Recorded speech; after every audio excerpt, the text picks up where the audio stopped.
The wind carried the smell of dust and burnt wood across the empty stretch of land. It was the kind of silence that made a man uneasy, the kind that usually came after something had gone terribly wrong. The widower had ridden through lonely trails for years, but that morning felt different. His horse slowed on its own as they approached the remains of a wagon trail camp. Something about the stillness warned him before his eyes even took in the scene. A broken wagon leaned sideways in the dirt. Its wheel had snapped clean off and lay half buried in the sand. Crates were scattered across the ground, some split open, their contents long gone or blown away by the desert wind. A blanket fluttered against a wooden post like a tired flag, no voices, no movement. Just the whisper of dry grass bending under the breeze. He dismounted slowly, his boots pressing into the dusty earth. His hand rested near the revolver at his hip out of habit. Life on the frontier had taught him that quiet places often held trouble. The widower had already seen too much loss in his life. After burying his wife 2 winters ago, he had kept to himself, drifting from town to town, never staying long enough to remember what home felt like. But this place was different. The signs told a grim story without needing words. A cooking pot lay overturned near a cold fire pit. A child's small wooden toy wagon rested beside a torn canvas bag. The widower's jaw tightened as he looked around. A group of travelers had camped here not long ago. Now they were gone. Then he heard it. A faint sound carried through the wind. It was so quiet he almost missed it, like someone breathing through pain. He turned quickly and followed the sound past the broken wagon. Behind it, partly hidden by tall dry grass, he found her. A young woman lay in the dirt, her pale dress torn and covered in dust. Her long hair clung to her face, and her eyes were closed as if sleep had claimed her against her will. For a moment he thought she might already be gone like the others. But when he knelt beside her, he saw the slow rise and fall of her chest, alive. The widower carefully lifted her into his arms. She was lighter than he expected, like someone who had been running far longer than her strength allowed. Her head rested against his shoulder as he carried her toward his horse. As he moved through the silent camp, his eyes kept scanning the horizon. Whoever had caused this had not left many answers behind.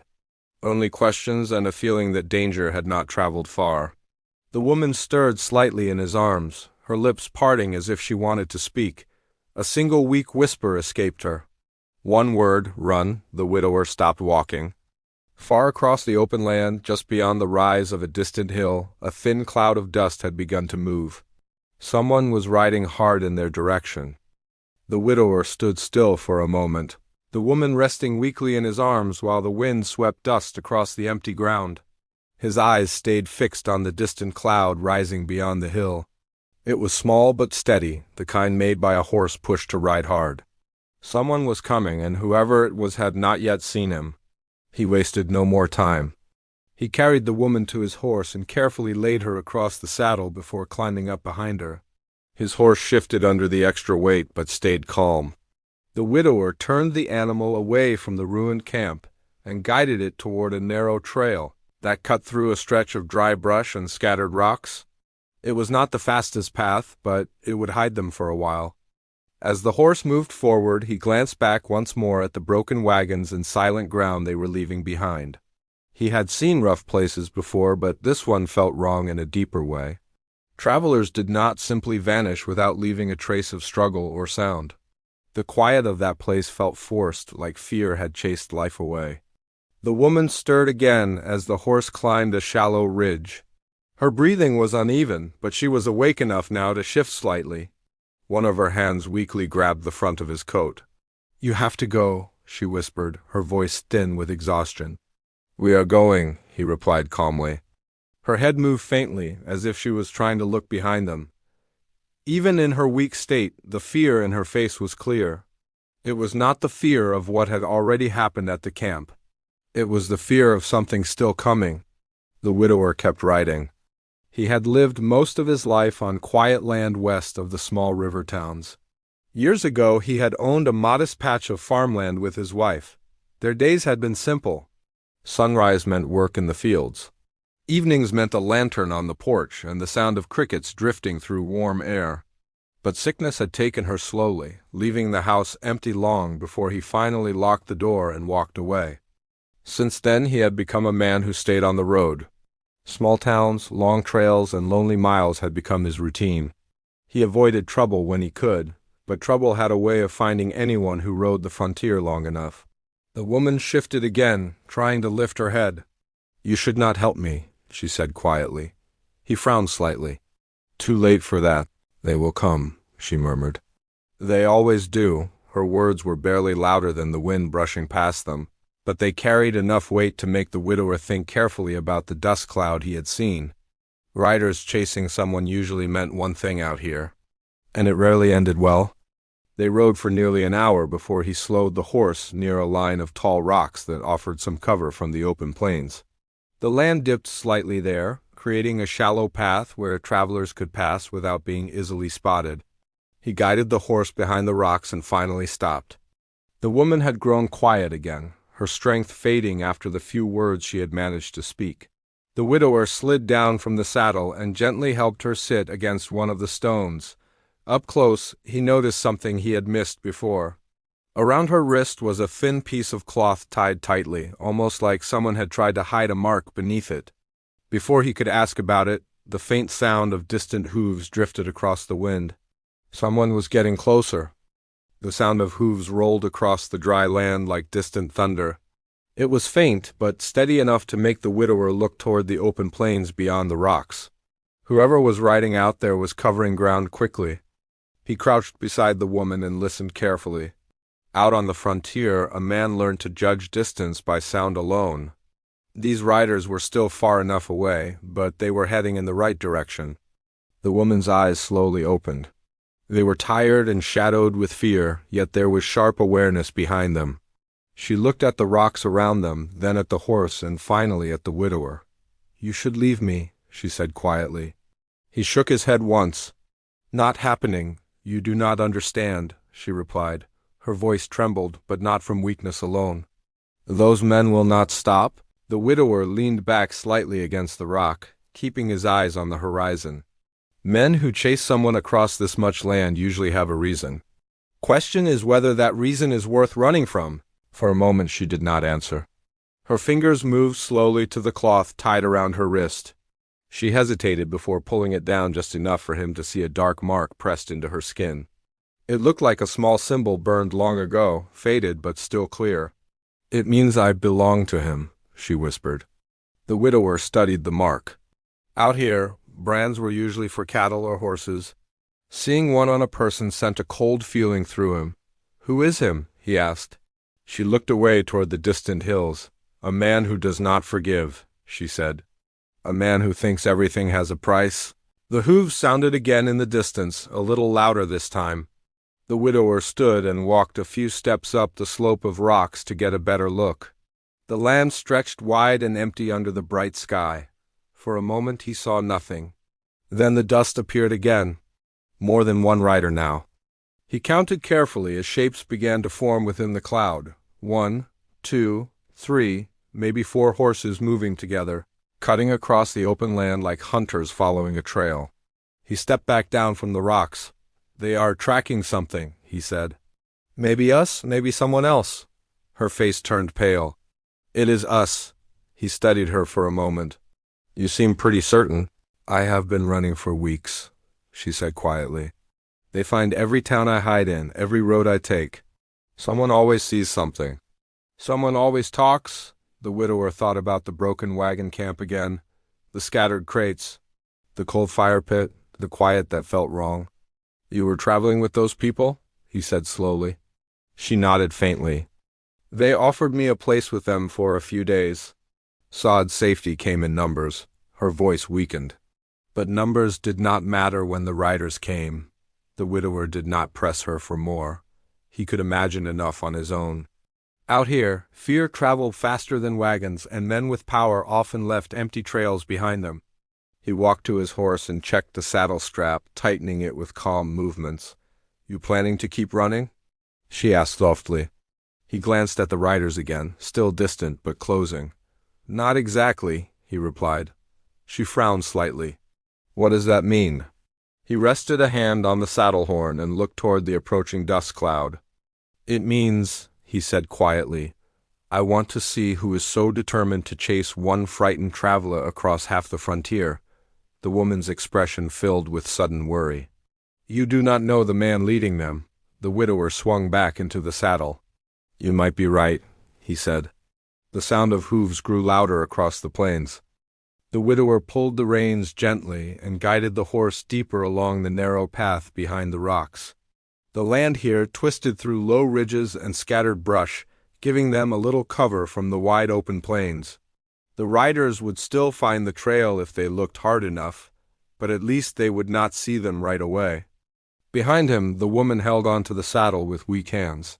She was trying to stay steady, though every movement showed how tired she truly was. The long weeks of running had drained whatever strength she once had. The sound of hooves drifted closer again.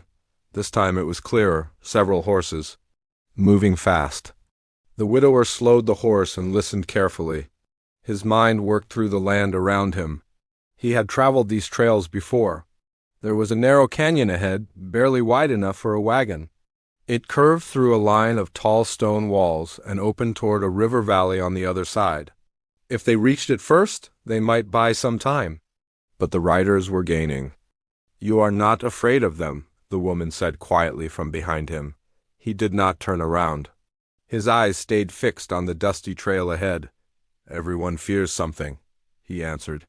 The trick is deciding when fear should tell you to run and when it should tell you to stand. She was silent for a moment. They have men everywhere, she said. Towns listen to them, travelers work for them. The man who leads them owns half the land south of the river. That's so, the widower said calmly. Yes, people do not speak against him. The horse climbed another ridge, and the canyon entrance appeared in the distance like a dark crack through the stone hills. The widower guided the horse faster. Behind them, the riders finally appeared over the rise they had crossed earlier. Small figures at first, but clear enough to see the sun flashing against metal and saddle buckles. They had found the trail. The woman turned slightly to look back.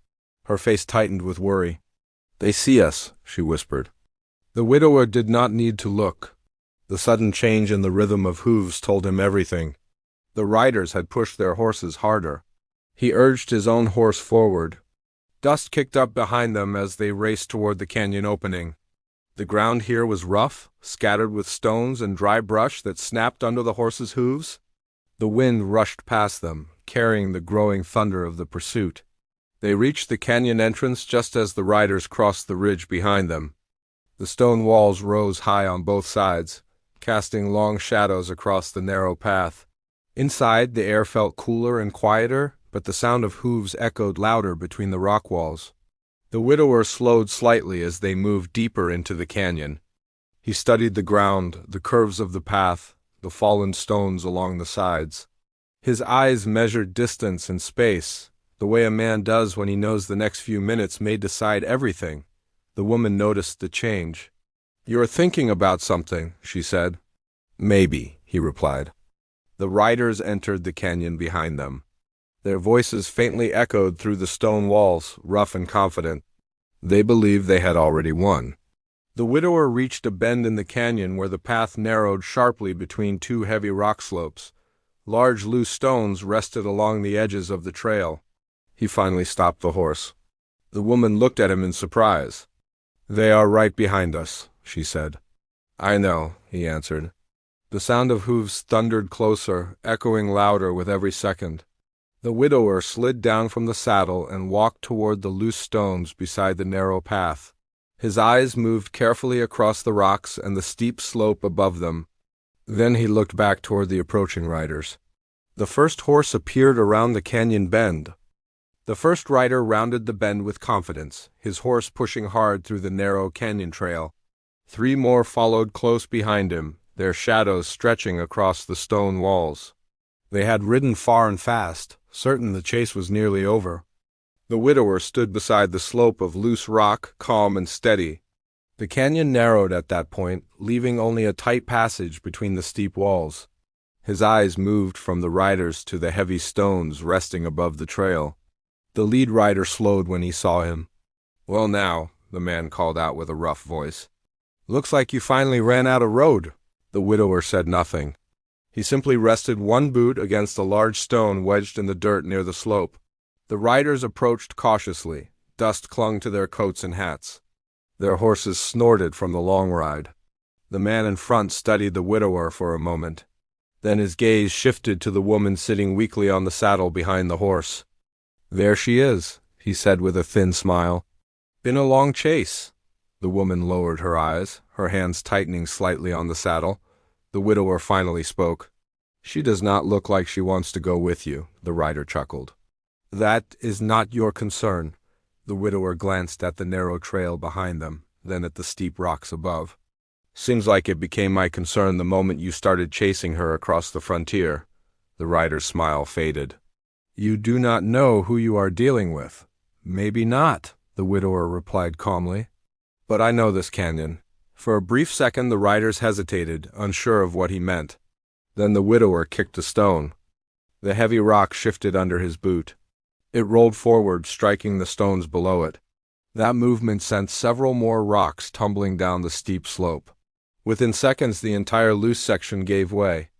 A rush of stone thundered down the narrow canyon wall, crashing across the trail between the widower and the riders. Dust exploded into the air as the rocks slammed together, forming a thick barrier of stone that filled the path. The horses jumped back in panic, their riders pulling hard on the reins. When the dust finally settled, the trail was blocked by a wall of fallen rock, too wide for horses to pass. The widower climbed back onto his horse and turned calmly toward the woman. "They will have a long ride around the hills if they want to keep chasing," he said. The woman stared at the blocked trail behind them, hardly believing what had just happened. "They will still look for me," she said quietly. "Maybe," the widower answered. "But not today." He guided the horse forward through the rest of the canyon. After a short ride, the stone walls opened into a wide valley where a quiet river curved through green grass and scattered trees. The woman took a slow breath as the open land stretched before them. For the first time since he had found her, the fear in her face began to ease. They rode down toward the water where the horse could drink and rest. The widower helped her down carefully. She stood for a moment beside the river, feeling the cool breeze move across the valley. "I do not even know your name," she said. He shrugged lightly. "Name does not matter much out here." She looked across the peaceful land and then back at him. "You saved my life." He rested a hand on the saddle and watched the river move slowly through the grass. "Sometimes people just need someone to stop running long enough to change the road ahead." The woman looked toward the distant hills where the chase had begun, then back at the open valley before them. For the first time in a long while, the road ahead no longer looked like a place to run from. It looked like a place to start again.